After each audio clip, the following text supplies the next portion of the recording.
الرعب يسود في إحدى قرى محافظة سوهاج، اسمها قرية برخيل بلينا.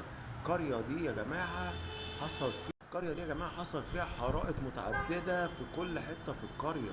يا جماعة الوضع هناك مرعب جدا، مرعب جدا في قرية برخيل سوهاج. في قرية بلينا الدنيا هناك كل شوية يطفوا البيت ده يلاقوا بيت على آخر الشارع بيولع، يطفوا هنا يلاقوا بيت تاني في الحتة التانية بيولع. زي ما انت شايف معانا البيوت عاملة ازاي بعد اثار الحريق. الحريق ده يا جماعة ملوش اي سبب، البيوت بتولع لوحدها. هل ده بقى جن وعفاريت او هل ده ايه؟ يا جماعة الوضع مرعب جدا جدا جدا في قرية برخيل بلينا بسوهاج. الدنيا هناك بقالهم 3 4 ايام يطفوا الحريق من هنا يلاقي بيت تاني يولع. البيوت هناك بتولع، الظاهر ان الجن والعفاريت عايزين يطفشوا اهل القرية دي. ربنا يستر على اهل سوهاج واهل برخيل بلينا، وربنا يستر علينا وعليكم.